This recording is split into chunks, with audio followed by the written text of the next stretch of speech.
আসসালামু আলাইকুম।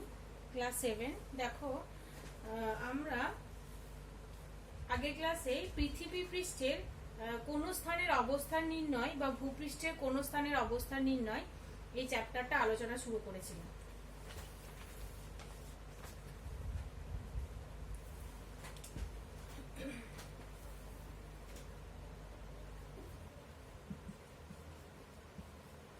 ভূপৃষ্ঠে কোন স্থানের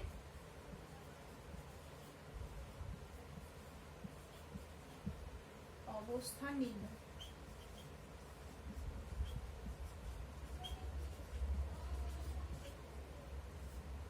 তো এটা আলোচনা শুরু করার সময় আমি তোমাদেরকে বলেছিলাম যে ভূপৃষ্ঠে কোন স্থানের ভৌগোলিকভাবে অবস্থান নির্ণয় করতে গেলে আমাদের অক্ষরেখা এবং দ্রাঘিমা রেখা এইগুলো সম্পর্কে আগে জানতে হবে, তাই তো? তো এই অক্ষরেখা এবং দ্রাঘিমা রেখা সম্পর্কে জানতে পারলে তবে আমরা ভূপৃষ্ঠে কোন স্থানের অবস্থান নির্ণয় করতে পারবো, যে পৃথিবীর মধ্যে ঠিক কোন জায়গায় উত্তর আমেরিকা মহাদেশ রয়েছে, পৃথিবীর মধ্যে কোন জায়গায় ভারত রয়েছে, কোন জায়গায় মরুভূমি রয়েছে, কোন জায়গায় পাহাড় রয়েছে, পর্বত রয়েছে, বা কোথায় হাসপাতাল রয়েছে, কোথায় কোথায় কি রয়েছে, এই সব কিছুর ভৌগোলিক অবস্থান জানার জন্য আমাদেরকে এই পৃথিবী পৃষ্ঠের উপরে যে কাল্পনিক রেখাগুলো অঙ্কন করা হয়েছে, যে অক্ষরেখা এবং দ্রাঘিমা রেখা রয়েছে, সেগুলো আমাদেরকে জানতে হবে। তো অক্ষরেখা সম্পর্কে আগের দিন আমি আলোচনা করেছিলাম। অক্ষরেখার বৈশিষ্ট্যগুলো তোমাদেরকে আমি পড়তে বলেছিলাম। আশা করছি তোমরা সবাই পড়েছো এবং বুঝতে পেরেছো। আর অক্ষরেখার সাহায্যে কিভাবে কোন স্থানের অক্ষাংশ নির্ণয় করব সেটাও আমি বলেছিলাম। মানে কোন স্থানের অক্ষাংশ নির্ণয়ের দ্বারাই সেই স্থানের অবস্থান নির্ণয় করা হয়, তাই তো?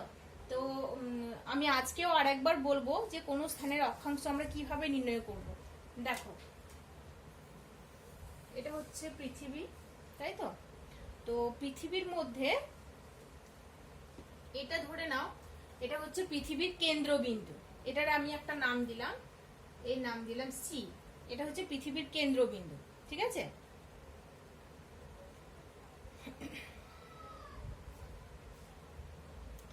এরপরে আমরা একটা স্থানের অবস্থান নির্ণয় করব। ধরে নাও এই স্থানটার অবস্থায় আমরা নির্ণয় করব। এই স্থানটার নাম হচ্ছে পি, ঠিক আছে? তো এই পি স্থানের অবস্থান আমরা কিভাবে নির্ণয় করব?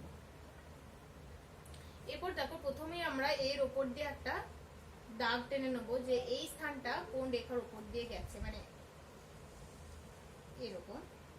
তো এই পি স্থানটা পি সি আমরা জুড়ে দেব, ঠিক আছে? পি সি আমরা জুড়ে দিলাম, পি স্থান এবং সি স্থান আমরা জুড়ে দিলাম। এবার দেখো, এই যে স্থানটা এখানেই ধরে নাও, এখানে নিরক্ষরেখা রয়েছে, মাঝখান দিয়ে গেছে নিরক্ষরেখা, আমরা জানি।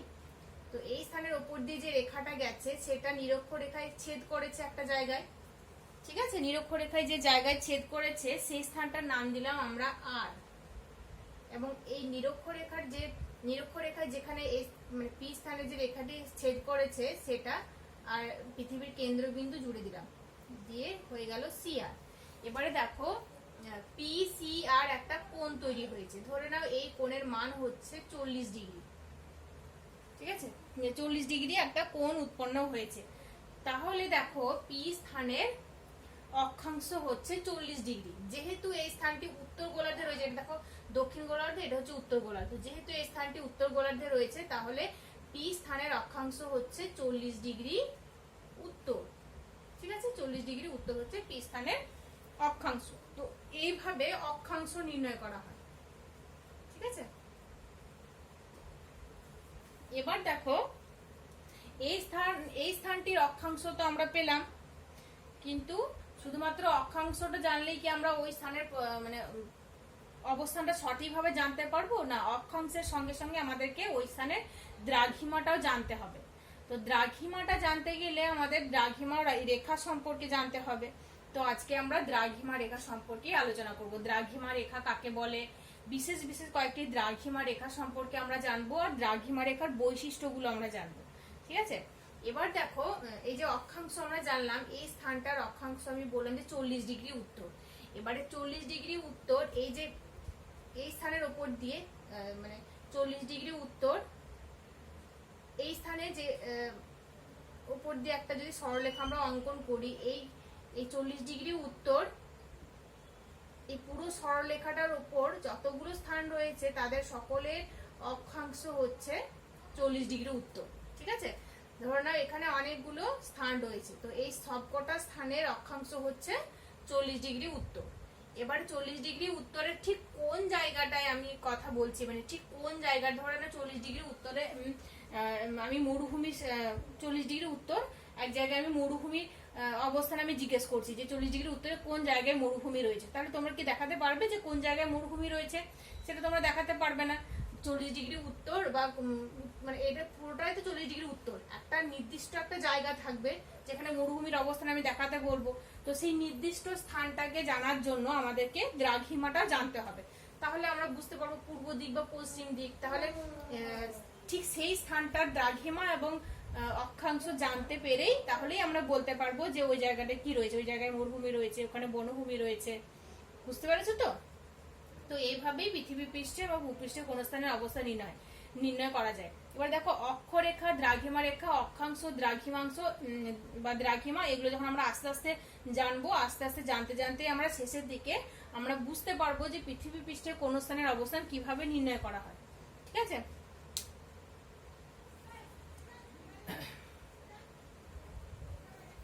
তো অক্ষাংশ অক্ষরেখাগুলো আমরা জানতে পারলাম মোটামুটি। এবার আমি দ্রাঘিমা সম্পর্কে বলবো। দ্রাঘিমা রেখা কাকে বলে?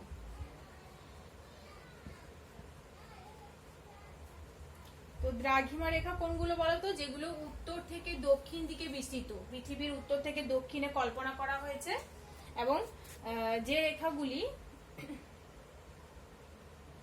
পরস্পর সমান্তরাল নয় সেগুলো হচ্ছে দ্রাঘিমা রেখা।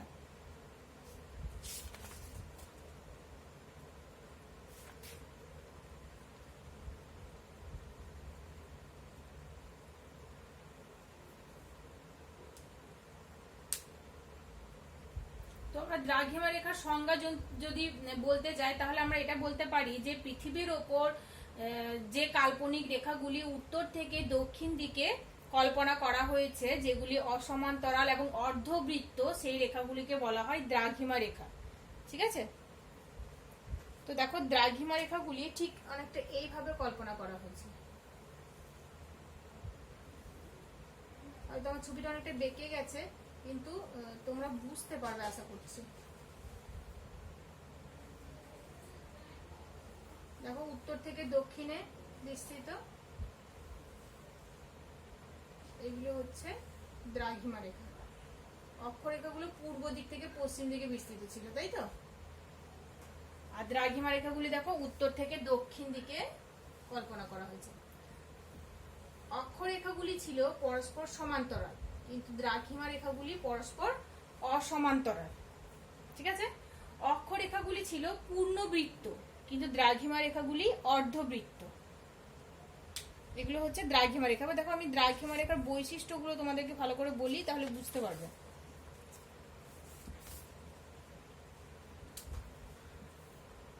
প্রথম বৈশিষ্ট্য হচ্ছে দ্রাঘিমা রেখাগুলি উত্তর থেকে দক্ষিণে, পৃথিবীর উত্তর মেরু থেকে দক্ষিণ মেরু পর্যন্ত বিস্তৃত, উত্তর থেকে দক্ষিণে বিস্তৃত বা দক্ষিণে কল্পনা করা হয়েছে।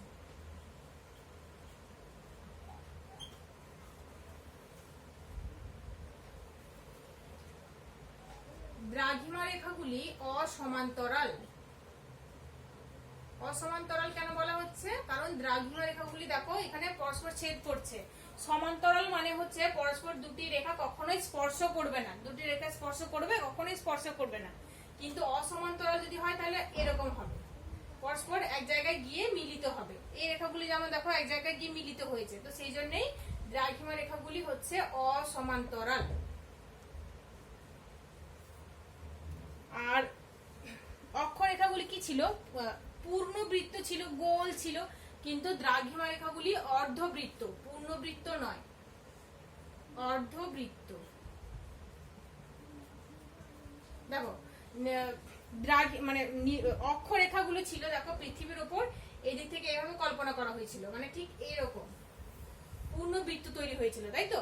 কিন্তু দ্রাঘিমা রেখার ক্ষেত্রে এরকম পূর্ণবৃত্ত নয়, দ্রাঘিমা রেখাগুলি দেখো পৃথিবীর ওপর এইভাবে কল্পনা করা হয়েছে। তাহলে দেখতে পাচ্ছি আমরা এটা অর্ধবৃত্ত তৈরি হয়েছে, তাই তো? অর্ধবৃত্ত।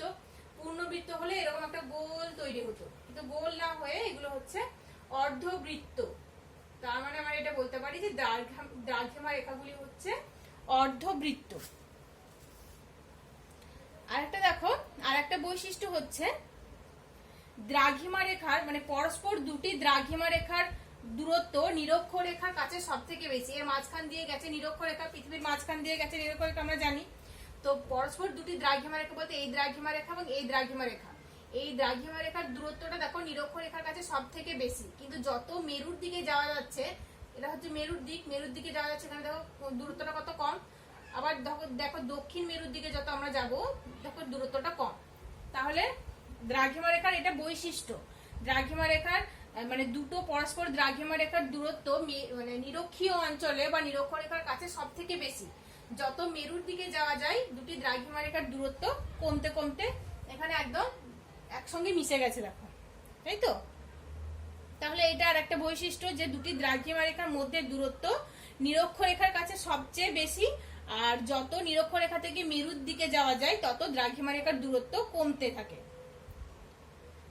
আর একটা বৈশিষ্ট্য হচ্ছে প্রত্যেকটি দ্রাঘিমা রেখা দুই মেরুতে গিয়ে মিলে যায়, মিশে যায়। দেখো দুই মেরুতে গিয়ে প্রত্যেকটা দ্রাঘিমা রেখা মিশে গেছে, ঠিক আছে? এটা একটা বৈশিষ্ট্য। আর একটা বিশেষ বৈশিষ্ট্য হচ্ছে দ্রাঘিমা রেখাগুলির মধ্যে প্রধান হচ্ছে 0 ডিগ্রি বা মূল মধ্যরেখা। এই মাঝখান দিকে যে রেখাটি গেছে সেটা হচ্ছে 0 ডিগ্রি, এর নাম হচ্ছে মূল মধ্যরেখা। আমি এখানে পাশে লিখছি, হ্যাঁ, এই 0 ডিগ্রি এটার নাম হচ্ছে মূল মধ্যরেখা।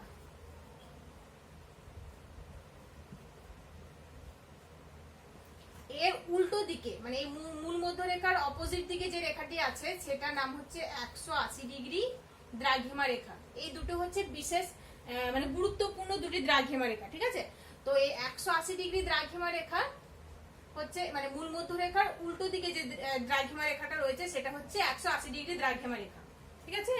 এরপর দেখো এটা হচ্ছে মূল মধ্যরেখা, মাঝখানে যে রেখাটি গেছে সেটা হচ্ছে মূল মধ্যরেখা। মূল মধ্যরেখার এটা হচ্ছে পূর্ব দিক। এই পূর্ব দিকে যতগুলি রেখা গেছে প্রত্যেকটা রেখা হচ্ছে পূর্ব। মানে এটা যদি 10 ডিগ্রি হয় তাহলে 10 ডিগ্রি পূর্ব, 20 ডিগ্রি পূর্ব, 30 ডিগ্রি পূর্ব, 15 ডিগ্রি পূর্ব, এইভাবে।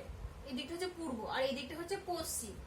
এইদিকে যতগুলি রেখা আছে 10 ডিগ্রি পশ্চিম, 20 ডিগ্রি পশ্চিম, 25 ডিগ্রি পশ্চিম, এভাবে পশ্চিম হতে হতে হতে হতে এদিকে চলে গেছে একদম 180টি। এদিকে 10 ডিগ্রি 10 মানে প্রত্যেকটা দ্রাঘিমা হচ্ছে 1 ডিগ্রি অন্তর অন্তর, ঠিক আছে? তো এদিকে গিয়ে এটা হচ্ছে 180 ডিগ্রি। তো 180 দেখো এদিকে গিয়ে মানে এদিক থেকে যেতে যেতে এদিক থেকে একটা দ্রাঘিমা রেখা আছে 180 ডিগ্রি। এবার পূর্ব দিক থেকে যেতে যেতে এদিকে 180 ডিগ্রিতে আসছে। তো 180 ডিগ্রি হচ্ছে একটাই রেখা, একটাই দ্রাঘিমা রেখা। তো 180 ডিগ্রি কিন্তু পূর্ব বা পশ্চিম হয় না। 180 ডিগ্রির মান হচ্ছে 180 ডিগ্রি। যেরকম 0 ডিগ্রি পূর্বও হয় না পশ্চিমও হয় না। তো 0 ডিগ্রি বা মূল মধ্যরেখা, আর এটার নাম হচ্ছে 180 ডিগ্রি। এটা পূর্ব বা পশ্চিম হয় না। বাকি সব এদিকে যতগুলো রেখা আছে এরা হবে 10 ডিগ্রি পূর্ব বা 12 ডিগ্রি পূর্ব, 13 ডিগ্রি পূর্ব, আর এদিকটা হচ্ছে পশ্চিম, ঠিক আছে? আর একটা জিনিস তোমাদেরকে জানতে হবে সেটা হচ্ছে 1 ডিগ্রি অন্তর অন্তর দ্রাঘিমাগুলি মানে 1 ডিগ্রি অন্তর অন্তর এদিকে দ্রাঘিমা রেখার সংখ্যা হচ্ছে 180টি, ঠিক আছে? আর এদিকে পশ্চিম দিকে 1 ডিগ্রি অন্তর অন্তর দ্রাঘিমা রেখার সংখ্যা হচ্ছে 180টি। তাহলে মোট দ্রাঘিমা রেখার সংখ্যা হচ্ছে 360টি। এটা মনে রাখবে। অক্ষরেখার সংখ্যা আমি বলেছিলাম কত বলেছিলাম, 179টি, তাই তো? আর দ্রাঘিমা রেখার সংখ্যা হচ্ছে 360টি। এবার দেখো দ্রাঘিমা রেখার সর্বনিম্ন মান 0 ডিগ্রি, সর্বোচ্চ মান হচ্ছে 180 ডিগ্রি। 180 ডিগ্রি পরে 181 ডিগ্রি, 182 ডিগ্রি হবে না। এদিক থেকে 1 ডিগ্রি অন্তর অন্তর 180টি, এদিক থেকে 1 ডিগ্রি অন্তর অন্তর 180টি, টোটাল হচ্ছে 360টি, ঠিক আছে? নিরক্ষরেখার ক্ষেত্রে যেমন সর্বনিম্ন মানে অক্ষরেখার ক্ষেত্রে সর্বনিম্ন অক্ষরেখা ছিল 0 ডিগ্রি, 0 ডিগ্রি অক্ষর মানে নিরক্ষরেখা, আর সর্বোচ্চ মান ছিল 90 ডিগ্রি, তাই তো? তো মূল মধ্যরেখার ক্ষেত্রে সর্বনিম্ন মান হচ্ছে 0 ডিগ্রি আর সর্বোচ্চ মান হচ্ছে 180 ডিগ্রি। তো এটা তোমাদের অনেক সময় দ্রাঘিমা রেখা এবং অক্ষরেখার পার্থক্য আসে। তো পার্থক্যে তোমরা নিজেদের মতো করে গুছিয়ে লিখবে। আমি তোমাদেরকে একটু পরে বলে দেবো যদিও, তো এটা তোমরা লিখবে, ঠিক আছে? তাহলে আমরা দেখো মানে দ্রাঘিমা রেখার সংখ্যা কটি পেলাম? 360টি। আর দ্রাঘিমা রেখাগুলিকে 1 ডিগ্রি অন্তর অন্তর কল্পনা করা হয়েছে, ঠিক আছে? মানে এটা যদি 1 ডিগ্রি হয়, এরপর 2 ডিগ্রি 3 ডিগ্রি, এভাবে 1 ডিগ্রি 2 ডিগ্রি 3 ডিগ্রি করে করে 180 ডিগ্রি, ঠিক আছে? এদিকে তো 1 ডিগ্রি 2 ডিগ্রি করে করে 180 ডিগ্রি হয়েছে। তো এইভাবে আমরা 1 ডিগ্রি গুলো লিখবো, 1 ডিগ্রি। এরপরে দেখো দ্রাঘিমার মানগুলি 1 ডিগ্রি করে করে কল্পনা করা হয়েছে। এরপরে এই 1 ডিগ্রিকে আবার 60 মিনিটে ভাগ করা হয়। 1 ডিগ্রি সমান হচ্ছে 60 মিনিট। এখানে কিন্তু মিনিট মানে ওই ঘন্টার মিনিট, মানে আমরা যেরকম ঘড়িতে সময় দেখি ওই সময়ের মিনিট নয়, এখানে হচ্ছে এই মিনিট মানে হচ্ছে দ্রাঘিমা রেখার মান। মানে 1 ডিগ্রি দ্রাঘিমা রেখা হচ্ছে 1 ডিগ্রি দ্রাঘিমা মানে হচ্ছে 60 মিনিট, এটা হচ্ছে মিনিটের চিহ্ন, ঠিক আছে? এরপর দেখো 1 মিনিট সমান হচ্ছে 60 সেকেন্ড। সেকেন্ডের চিহ্ন হচ্ছে এটা, দুটো দাগ থাকবে, ঠিক আছে? এই মিনিট বা সেকেন্ড কিন্তু ঘড়ির সময়ের মিনিট বা সেকেন্ড নয়, কিন্তু বারবার বলছি, ঠিক আছে? তো দেখো মনে রাখবে, এটা 1 ডিগ্রি সমান হচ্ছে 60 মিনিট আর 1 মিনিট সমান হচ্ছে 60 সেকেন্ড, ঠিক আছে? ধরে নাও এই রেখাটা হচ্ছে 0 ডিগ্রি মূল মধ্য রেখা বললাম, 0 ডিগ্রি, এটা হচ্ছে 1 ডিগ্রি। এবার দেখো এর মাঝখানে কি রয়েছে? এর মাঝখানে কোনো একটা স্থানের আমরা অবস্থান নির্ণয় করব। তাহলে সেটা কিভাবে নির্ণয় করব? সেই জন্যই মানে 1 ডিগ্রির মাঝখানে অনেকগুলো রেখা, দ্রাঘিমা রেখা কল্পনা করা হয়েছে, যেগুলোকে কি করে ভাগ করা হয়? 60 মিনিটে ভাগ করা হয়েছে, ঠিক আছে? আবার দুটো মিনিটের মাঝখানে আবার সেকেন্ডে ভাগ করা হয়েছে, সেই জন্য 1 ডিগ্রি সমান 60 মিনিট আর 1 মিনিট সমান হচ্ছে 60 সেকেন্ড, ঠিক আছে? বুঝতে পেরেছো আশা করছি। তো এই হলো দ্রাঘিমা রেখার বৈশিষ্ট্য। এরপরে দেখো কোন স্থানের অবস্থান নির্ণয় করতে গেলে কিভাবে দ্রাঘিমাংশ নির্ণয় করতে হয় সেটা আমি বলছি তোমাদেরকে।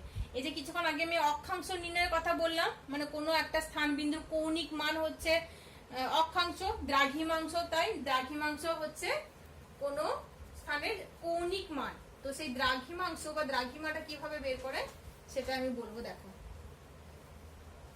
দ্রাঘিমা বের করতে গেলে মূল মধ্য রেখার প্রয়োজন হয়, ঠিক আছে? এটা হচ্ছে পৃথিবী, মাঝখান দিয়ে গেছে মূল মধ্য রেখা, 0 ডিগ্রি মূল মধ্য রেখা, তাই তো? আর এদিকে গেছে নিরক্ষরেখা, আর এখানে রয়েছে পৃথিবীর কেন্দ্রবিন্দু। তো পৃথিবীর কেন্দ্রবিন্দুকে আমি যদি সি ধরলাম, ধরে নাও সি ধরলাম, ঠিক আছে? এরপরে একটা স্থানের অবস্থান আমাকে নির্ণয় করতে বলা হয়েছে। ধরে নাও এই স্থানের অবস্থান নির্ণয় করতে বলা হয়েছে, এই স্থানটার নাম হচ্ছে পি। তাহলে এর উপর দিয়ে একটা দ্রাঘিমা গেছে, ধরে নাও এই রেখাটি গেছে, তাহলে দেখো এটা পি হলো, আর এই পি নিরক্ষরেখায় ছেদ করেছে, তাহলে এটা সি, পি সি যুক্ত করলাম, আর পি আর এই স্থানটার নাম হচ্ছে আর, পি আর যুক্ত করলাম, আর দেখো আর আর সি যুক্ত হলো, তাহলে একটা কোণ তৈরি হলো পি সি আর। কোণটার নাম হচ্ছে পি সি আর। ধরে নাও এই কোণটার মান হচ্ছে 50 ডিগ্রি, ধরে নাও 50 ডিগ্রি, ঠিক আছে? যেহেতু এটা পশ্চিম গোলার্ধে রয়েছে, দেখো এদিকটা পূর্ব গোলার্ধে, এদিকটা হচ্ছে পশ্চিম গোলার্ধে, যেহেতু এটা পশ্চিম গোলার্ধে রয়েছে সেই জন্য এর মান হবে 50 ডিগ্রি পশ্চিম। বুঝতে পেরেছো? তো এইভাবে এটা হচ্ছে কৌণিক মান। তো এটাই হচ্ছে দ্রাঘিমা বা দ্রাঘিমাংশ, কোন স্থানের দ্রাঘিমাংশ। তো এই স্থানের উপর দিয়ে যে দ্রাঘিমাটা গেছে, এই সকল স্থানের মানে এই যে দ্রাঘিমাটা গেছে বললাম আমি, এই দ্রাঘিমার উপর যতগুলো স্থান আছে সব স্থানের একই দ্রাঘিমাংশের মান হচ্ছে একই, ঠিক আছে? আর একই দ্রাঘিমাংশ বা দ্রাঘিমা যুক্ত স্থানগুলিকে একটা কাল্পনিক রেখা দ্বারা যুক্ত করলে যে রেখাটি পাওয়া যায় সেটা হচ্ছে দ্রাঘিমা রেখা। বোঝা গেছে? এবার আমি দেখো অক্ষরেখা এবং দ্রাঘিমা রেখার পার্থক্যটা বলবো। তোমরা পার্থক্যটা খাতায় লিখে আমাকে চেক করাবে। দেখো তোমরা অক্ষরেখা কাকে বলে, দ্রাঘিমা রেখা কাকে বলে, আর অক্ষরেখা দ্রাঘিমা রেখার বৈশিষ্ট্য 3 নাম্বার করে করবে। তোমাদের টেক্সট বই যেরকম রয়েছে সুন্দর করে লিখবে, গুছিয়ে লিখবে, নিজের ভাষায় লিখবে। অক্ষরেখা এবং দ্রাঘিমা রেখার বৈশিষ্ট্য আর অক্ষরেখা এবং দ্রাঘিমা রেখার পার্থক্য, এইগুলো করে খাতায় লিখে আমাকে চেক করাবে। ঠিক আছে? কি কি বললাম? অক্ষরেখা কাকে বলে, দ্রাঘিমা রেখা কাকে বলে, অক্ষরেখার বৈশিষ্ট্য, দ্রাঘিমা রেখার বৈশিষ্ট্য আর অক্ষরেখা এবং দ্রাঘিমা রেখার পার্থক্য। ঠিক আছে? এগুলো লিখে আমাকে চেক করাবে। তো দেখো আমি পার্থক্যটা আমি তোমাদেরকে বলে দিচ্ছি। অক্ষরেখা, এদিকে হচ্ছে দ্রাঘিমা রেখা। প্রথম পার্থক্য কি? প্রথম পার্থক্য হচ্ছে দেখো, অক্ষরেখাগুলি পূর্ব পশ্চিমে বিস্তৃত, তাই তো? পূর্ব পশ্চিমে বিস্তৃত আর দ্রাঘিমা রেখাগুলি উত্তর দক্ষিণে বিস্তৃত। এটা একটা পার্থক্য হলো। 2 নম্বর হচ্ছে অক্ষরেখাগুলি হচ্ছে পরস্পর সমান্তরাল আর দ্রাঘিমা রেখাগুলি পরস্পর অসমান্তরাল, সমান্তরাল নয়, অসমান্তরাল। 3 নম্বর হচ্ছে অক্ষরেখাগুলি, প্রত্যেকটি অক্ষরেখা হচ্ছে পূর্ণবৃত্ত আর দ্রাঘিমা রেখাগুলি হচ্ছে অর্ধবৃত্ত। ঠিক আছে? আর অক্ষরেখার সর্বোচ্চ মান হচ্ছে 90 ডিগ্রি, সর্বনিম্ন মান 0 ডিগ্রি। অক্ষরেখার ক্ষেত্রেও দ্রাঘিমা রেখার ক্ষেত্রে সর্বনিম্ন মান 0 ডিগ্রি। অক্ষরেখার ক্ষেত্রে সর্বোচ্চ মান হচ্ছে 90 ডিগ্রি, দ্রাঘিমা রেখার ক্ষেত্রে সর্বোচ্চ মান 180 ডিগ্রি। ঠিক আছে? এটা একটা পার্থক্য। মোট অক্ষরেখার সংখ্যা 179টি, তাই তো? আর মোট দ্রাঘিমা রেখার সংখ্যা 360টি। এটা একটা পার্থক্য। 4, 5। গুরুত্বপূর্ণ একটা অক্ষরেখার নাম হচ্ছে নিরক্ষরেখা, গুরুত্বপূর্ণ একটা দ্রাঘিমা রেখার নাম হচ্ছে মূল মধ্যরেখা। তো এই পার্থক্যগুলি তোমরা করবে। ঠিক আছে? এটা তোমাদের পড়া রইলো। আর এগুলো শুধু লিখলে, খাতাবন্দি করলে হবে না, এগুলো পড়তে হবে। তো তোমরা এই কোশ্চেনের উত্তরগুলো লিখে, পরিষ্কার করে লিখে আর আমাকে চেক করাবে, আর তার সঙ্গে সঙ্গে তোমরা পড়বে। কি কি বললাম তাহলে? অক্ষরেখা কাকে বলে, দ্রাঘিমা রেখা কাকে বলে, অক্ষরেখা বৈশিষ্ট্য, দ্রাঘিমা রেখার বৈশিষ্ট্য আর অক্ষরেখা এবং দ্রাঘিমা রেখার পার্থক্য, এগুলো করো, করে আমাকে চেক করাও। নেক্সট ক্লাসে আমরা ইনশাআল্লাহ অক্ষাংশ এবং দ্রাঘিমাংশের দ্বারা কিভাবে কোন স্থানের অবস্থান নির্ণয় করা হয় সেটা আমরা আলোচনা করব, সেটা আমরা জানবো। ঠিক আছে? আসসালামু আলাইকুম।